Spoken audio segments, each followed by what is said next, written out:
Hey there, Sovereigns. Monica Grace from cardreadingqueen.com here, and today's content is about why you don't get to ascend without your twin soul.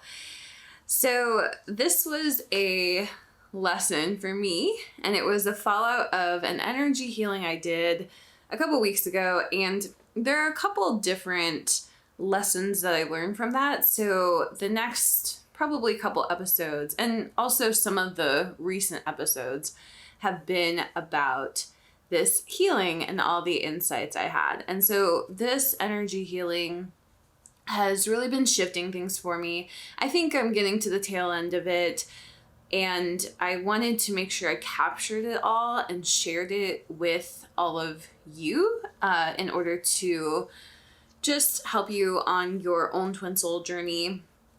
So, yeah, that's kind of the background on that. So what was going on for me, I think I said in a recent episode, probably, I don't know, 10 to 15 episodes back, maybe at this point, but I was saying how I had spent a number of months and really over a year, not really, I was doing my healing work when it came up, but I wasn't actively pursuing my healing work at the level I am at the moment. You know, I wasn't doing energy healings. I wasn't doing tarot readings. I wasn't like doing work specifically to break through my blocks. And the reason why is because my husband and I had healed something really huge, a number of blocks that we had in our relationship. Like we had a big healing kind of towards the middle to end of 2018, and then we, you know, once we did our healing work around that, we basically got pregnant right away. And then most of 2019 I spent, you know, nurturing that pregnancy into reality, in the sense that I was caring for myself. I also, you know, basically took a break from working as well. And I was really just focused on our child. And so going into this year, you know, this year's been a little bit crazy, but I've been transitioning back into my regular work habits. Of course, I have a kid now, so that has shifted as well. And it's only been, you know, the last couple months that I've really been feeling like, okay, it's time for my husband and I to address more of the things that we were still struggling with as of 2018, but we've kind of put them on hold because we were really just enjoying the fruits of our labor that we had, like enjoying the level that we had already attained. And it was, you know, it was like a huge new level of peace for us. And we also wanted to enjoy the birth of our child and ground into that as a new family. And so I wasn't in a place of wanting to really shake things up or have a ton of difficult conversations or anything like that. I was just in a place of like, I want to enjoy my life and, feel a lot of peace around this because there's other things that are more important to me than this at the moment. And so again, I was still doing my healing. I still handled everything that came up for me, but I wasn't going after it aggressively the way I'm doing a little bit more now.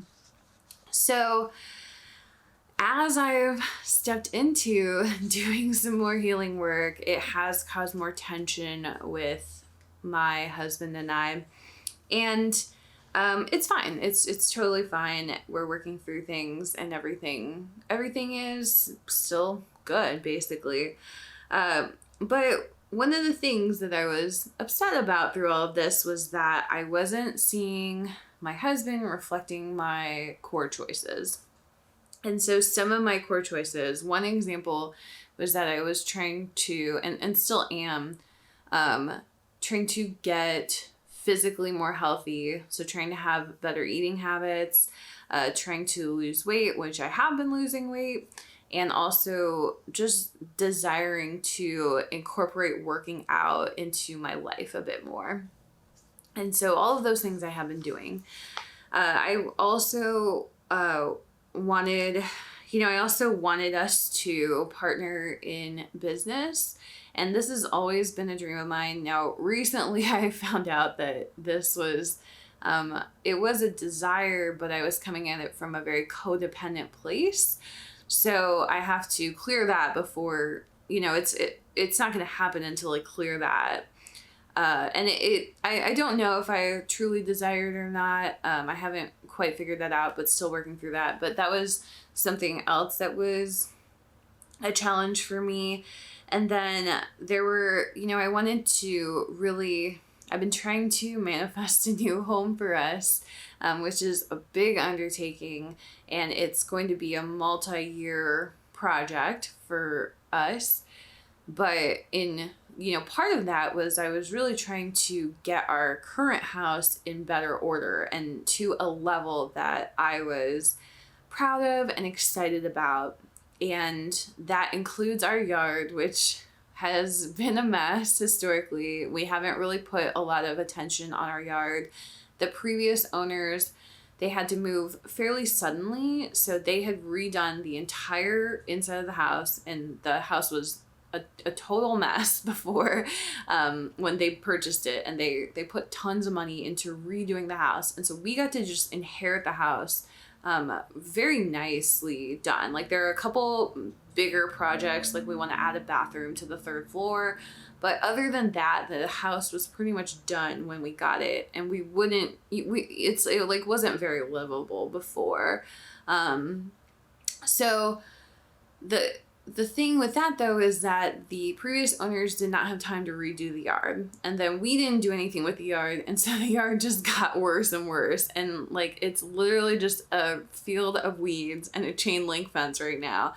It's in pretty bad shape. So beginning of spring and summer, I was doing the little bit that I could to start weeding it and start getting rid of plants and that sort of thing.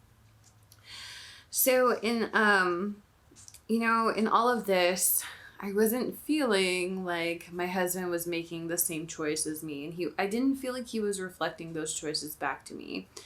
Now that I've kind of looked into that more, I see that he was.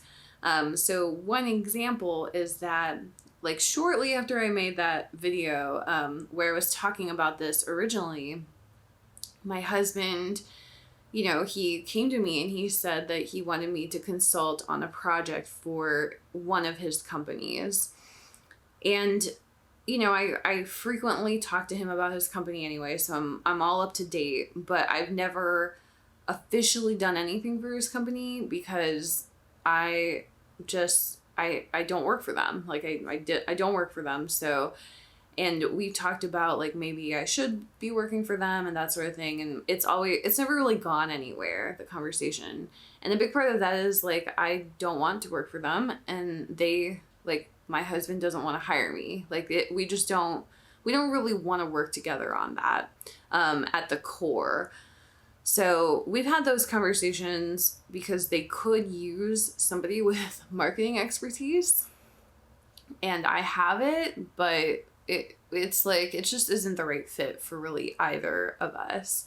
And so he asked me if I could consult them on a project, and I think in the past I would have been pretty, what's the word? I don't really know what word I'm looking for, but maybe hostile toward this idea. Hostile is too strong of a word, but I would have been not super interested. And the biggest reason why is because I come from a world where if you want to hire me, you have to pay me. And that's always been a big thing for me. It's even if you're going to hire me for an hour, you have to pay me. I'm going to invoice you, and I'm not going to be cheap on my rates. And so that's just kind of left over from me working in freelancing for so long. I don't work for people, for free in any way, basically. So of course I work on my own projects for free. I'm creating this content for free, but that's like my own project. So I'm not going to work for a company for free. And this has always been a place where these conversations have devolved for us, because I'm like, well, of course you have to pay me. And he's always like, like, okay. And it's not that he doesn't want to pay me or that it's even an issue. It's more that he, it's probably like more administrative. Like, he doesn't want to have to set me up as the employee, or not an employee, but like a contractor. He doesn't want to, like, there's a lot of annoyance and paperwork around paying somebody. I don't know that then he has to like adjust the budget. He has to like get approval from people, and he just doesn't want to do that. He's like, I just need like 30 minutes of your time. So can you get on a call with, this team member or whatever? And so he's always wanted it to be much more casual. And I think he also, another thing is he wants to kind of try it out before and see if it's valuable before he would really even commit to it in any big way. So normally I would not be open to the idea, but because this was happening right after I had made that video, I was kind of like, you know what, why don't I just do it? It's not that much of my time. So why don't I just do it and not make a fuss about the money? Because I know that if I do that, then it like shuts the conversation down. And so I tried it, and it was really fun. And we did enjoy it, and it did work out. And I didn't ask for compensation. It wasn't a huge deal. And he recently asked me to do more consulting with them. And so I was kind of like, you know what, this is not the ideal way for me to partner with him. Like, this isn't my ideal business partnership with him, but at least it shows us that we can work together on something.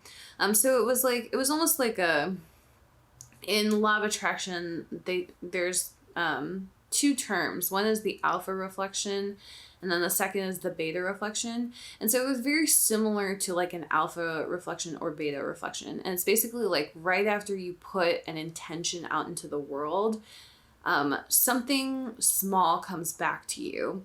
So like if you were like, I want to make more money, and that was your intention, you might find a dollar bill on the ground. And so it's like, it's not your full order. Like you probably want to manifest more money than $1, but it's just a reflection to say like, okay, universe has your order.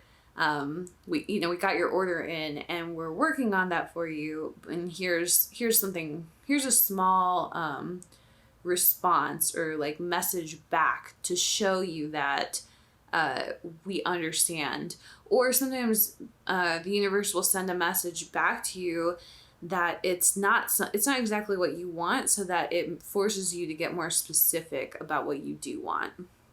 And so this was very similar to that. So that's an example where we actually were really in sync on that. But I will say that I was feeling very frustrated with this, and basically everything I just mentioned has, I have seen those alpha and beta reflections at this point. So like with the yard is another example. I was frustrated for like a month or two that, my husband wasn't out there like weeding with me or like watching our kid while I did it, or, I was feeling frustrated over that. And, recently he kind of got it together and ordered's the right word, but worked with the company that's doing our fence, and so we're getting on their books to get our new fence. So he did eventually get on board, but there was that period of time where I was feeling very frustrated and kind of seething inside, and building resentment inside myself, and not expressing it over that. And so I was definitely feeling like I was feeling like, okay, he's not on board with this, so I'm just gonna go make these changes on my own. And it was this energy of like, you know what, if we can't partner on this, then I will just do it by myself. Like, I will manifest everything I want by myself, and not, like, I will do all the work for it, and I'm not even going to worry about him or involve him. And so more recently, God, my higher power, so that could be the universe for you or whoever, source, spirit, your creator, whatever you want to call it. God for me was telling me, it was pretty funny. He was like, yeah, you don't get to ascend by yourself. Like, newsflash, you were on the twin soul journey because you wanted a ascension partner, and you wanted to unite with your ascension partner so the two of you could ascend together in life. And he was just saying, like, you're attracted to this because you want that partner, and you don't get to ascend by yourself now. Like, you don't get to choose a, like, shamanic ascension path, or, you know, something else, because you chose this already. And so this frustration with my husband, it really came to a head recently. And basically what was happening is I was feeling very exhausted, which is hard for me to feel. I'm a pretty energetic person. I was feeling very exhausted, in part because I couldn't sleep at night. So I was only getting like 3 or 4 hours of sleep, as my child transitioned to like another sleep schedule. Like basically a kid just, it's like whenever you figure out what works for them, they just change. And then they want something else. And so he was shifting to another sleep schedule. So then for like weeks and weeks, I was getting like 3 or 4 hours of sleep every night. So that was happening. And then we had this Father's Day celebration. It was just our family members, because recording this in the middle of a global pandemic called COVID, or coronavirus, some people call it. So we had this get together at our house, and it was only family members who we see on a regular basis anyway. So we weren't increasing our exposure.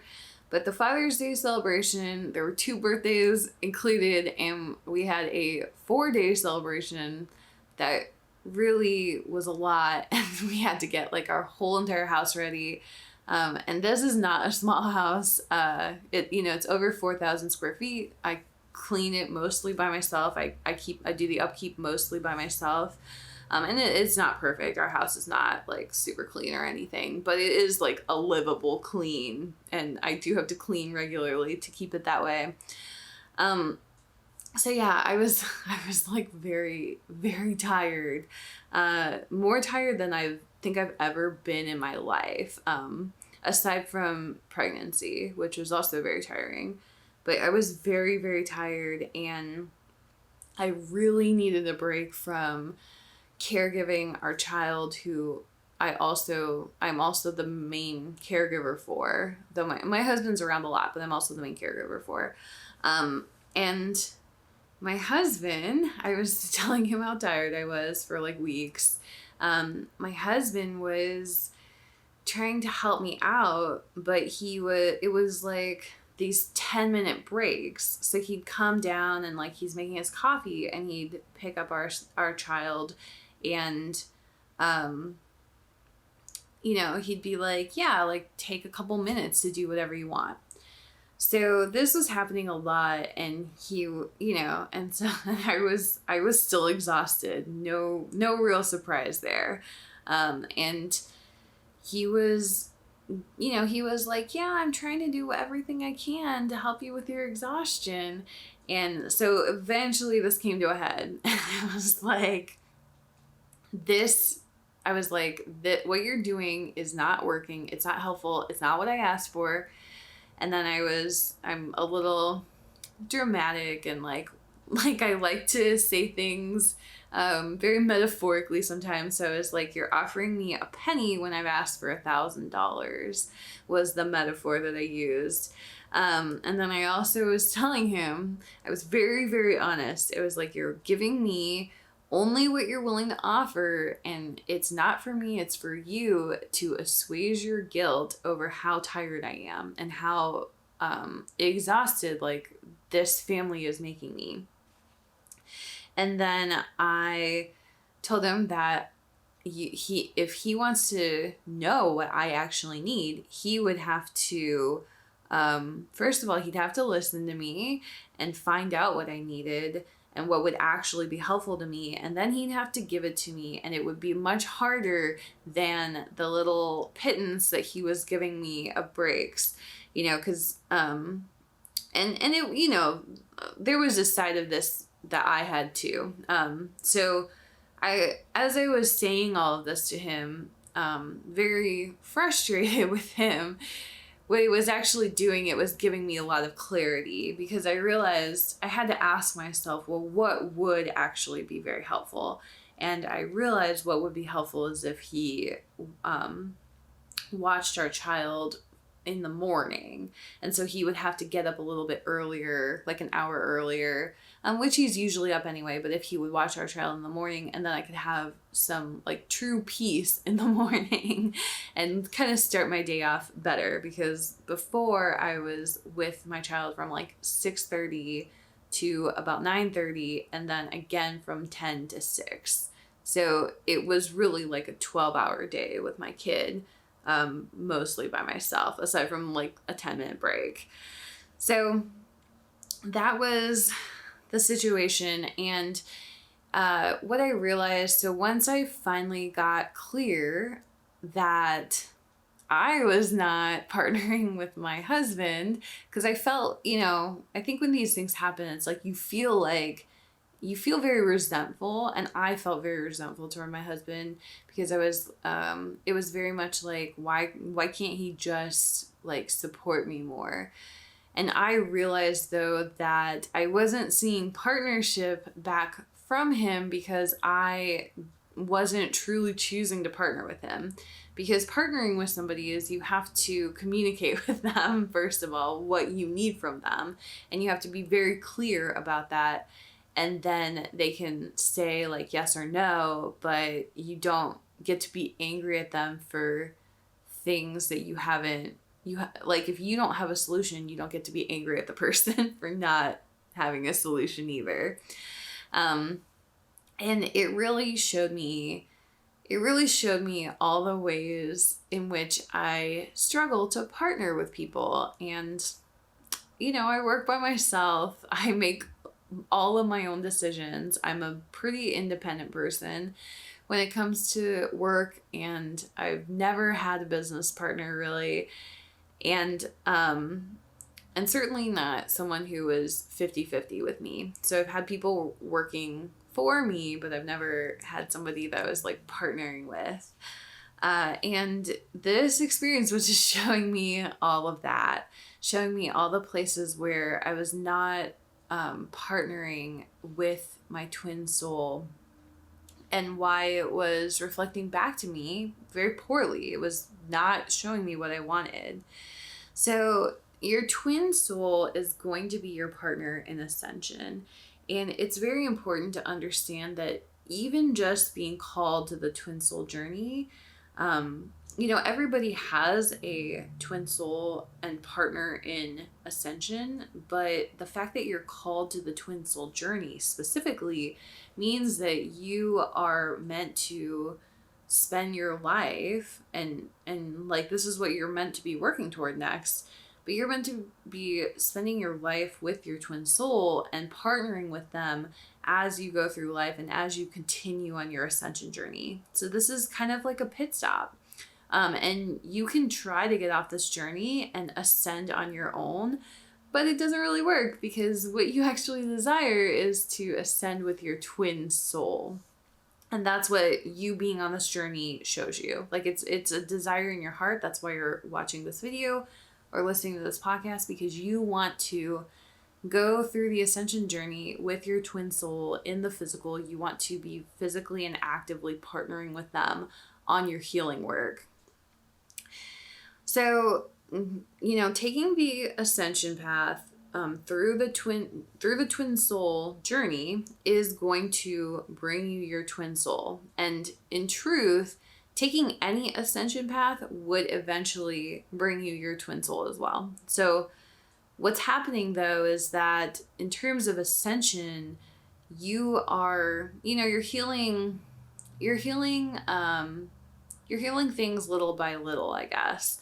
And some people, if you have five major things that you have to heal in order to be ascended, and some people are going to heal them like 5, 4, 3, 2, 1. Some people will heal them 1, 2, 3, 4, 5. Some people will heal them 3, 4, 5, 1, 2, and so on. And there's lots of different combinations. And so the only thing this is showing you is that out of, let's say there's 5 things on Ascension, and I'm not saying there are, I'm just saying for this example, like your twin soul, uniting with your twin soul would be one of the first things you're healing, especially if twin souls and the concept of twin souls is what brought you to the Ascension journey to begin with. So it's like you're probably going to be healing your twin soul stuff first. You may be healing like life purpose stuff after that, and it kind of just keeps going from there. Poverty, you might be healing that. You might be healing building a family, whatever it is, but you're going to heal these things in a certain order, basically. So any ascension path is eventually going to bring you your twin soul. So if you're stuck with your twin soul, you can just focus on ascension in general, or one of the things that a lot of people do is focus on like a life purpose or a divine purpose in the meantime. Now, your creator wants you to unite with your twin soul because they are that piece of your ascension. So you're going to ascend much faster when you have your twin soul with you, because it's the same as like if you were starting a business by yourself versus starting a business with a partner that you are in deep harmony with. The business with the partner is going to move forward very quickly. And the business by yourself is going to move you guys forward faster if your relationship is in a deep disharmony. So that's kind of why people are not united with their twin soul, because it's not going to be helpful to you. It's not like compassionate to unite with your twin soul and then have a ton of disharmony. It's just going to like push you guys apart again. But, basically your higher power does want you to unite with your twin soul because it'll help you ascend faster, and is always providing that supportive energy to make it happen. So you can do your healing work on your own, and you are meant to be doing your healing work on your own during this process of physical separation from your twin soul, and even afterwards. You have to master doing your work on your own, because you're mastering like healing codependency, basically. So then once you can heal that codependency, then the two of you can unite, and from there you'll still be healing on your own, and you'll have mastered not needing them to like heal with you. So it's really going to be you're still kind of just on your own, but you're with your twin soul at that point. So that was basically the lesson that I was seeing, is all the areas in which I was not partnering with myself in many ways. And a lot of it was around communication. And not like a lot of it was around not really knowing what I wanted and having that codependency on someone else, that they were going to provide what I wanted when I hadn't communicated it to them. And then the other piece was like communicating what I need. So figuring out what I needed on my own, communicating that, and then I was able to see that partnership returning to me. So the last thing I'll say about this is, you do desire your twin soul for ascension. You are meant to ascend with your twin soul, and you do have to heal that wounding around partnership in order to be with your twin soul. That's one of the things that you will have to heal, because the partnership is important. And sometimes people will say, I'm doing really well on my own, especially in later stages of this journey. I'm doing really well on my own. So why do I don't even need to be with my twin soul anymore because I'm already doing well. And the answer is that yes, you are to heal everything that is needy around partnering with your twin soul. But you're not meant to heal your desire to partner with your twin soul. So you heal all the needs, and then you can say like, oh, well, it's better to just be on my own. But in truth, you still desire to be with your twin soul. And so the reason you want to be with your twin soul is because it's your desire. So you want to manifest your desire. And then if there's any conflict and chaos between you, it's actually that the two of you are ascending faster. So you're growing faster together. And that's what the chaos comes from.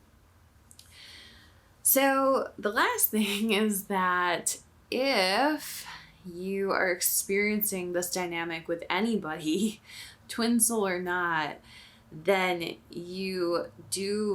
it would be very easy to quit on them and say like, well, this isn't my twin soul, so I don't have to deal with this. Let me just put up a hard boundary. And that doesn't work. You have to reach, when something is coming into your reality to heal, you need to heal it then, or you're just gonna, if you put up a ton of blocks for healing it, you're just gonna manifest it again. So you have to reach the end of the line with every situation. In order to release that. So even if it's a false twin, and that's the other biggest thing I see is like, oh, maybe this person is a false twin, or maybe I'm better off without this person. Maybe I don't need this person and I can just be happy on my own. And of course, all of that's true. And of course, this person could be a false twin. But until you get to the end of the line with that false twin, or really, it doesn't even have to be a false twin. It can be any situation. Any situation that calls for healing. Until you get to the end of that, you don't get to pass go or collect your $200. And God was saying, like, that's still healing partnership. That's still healing that belief that you can do your twin soul journey on your own. So 2 examples of the last one for me recently is and I talked about the ex that I was trying to heal with, who like he wouldn't respond to me, and like and I think I have another video about that at some point that goes into more detail on that and what I learned from it. But it's that one. And the gist of that was that I did have to get to the end of that. And I understand it took me a really long time as well. Because I kind of kept reaching out to try to get this situation resolved. And I could see in the physical that the situation it was already resolved on his end, but energetically I felt like it wasn't resolved. And so until I got to the point where energetically I felt like it was resolved, I couldn't move past it. So it was like very easy to see that like, he didn't want to talk about it, or he didn't want to communicate about it. But for me, it's like I had to get to the end of that situation energetically. And so I had gotten to the end of it logically, but the energetic part was not done. And so he's not really a false twin or anything, but that would be an example of the false twin situation. And then another situation was I had a Facebook troll, which I talked about a couple episodes ago as well, that it's like he kept trolling me. And so I had to get to the end of that energetically and reach a state of peace there as well. And once I reached that state of peace, and I knew this was going to happen, once I reached that state of peace, I was like, he's gonna stop commenting on my posts. And he has. Like, he doesn't comment on anything I post anymore, because there is that energetic peace between us that I've chosen over and over again. And so he is responding to that as well and choosing that peace as well. And so that has been great. Like, and it's really cool to see that work, where I kind of just manifested his trolling away, basically, through my own inner healing. So that was cool. All right, so that, hopefully that all made sense.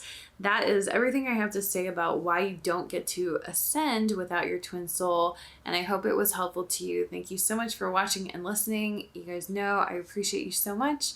Have a beautiful and blessed day. Searching for your twin soul, or wondering if the person you're with is the one? Make sure you check out my book related to this episode called Find Your Twin Soul: The 9 Foolproof Ways You Can Recognize and Confirm Your Twin Soul. In the book, I talk about why the question of who your twin soul is might come up for you over and over again, and what's really going on in your energy. I share 9 amazing and diverse ways to determine the identity of your twin soul, with detailed instructions on how to complete each test. What to do if you know who your twin soul is, but the tests are pointing away from that person or even toward someone else. And how astrology, tarot, and psychic readers are able to help you find your twin soul, and the many ways in which they can't confirm your twin soul for you. You can find the book, Find Your Twin Soul, at all the major retailers, or find links in the description to learn more. And don't forget to check out the rest of the books in the Twin Soul Hearts and Union series.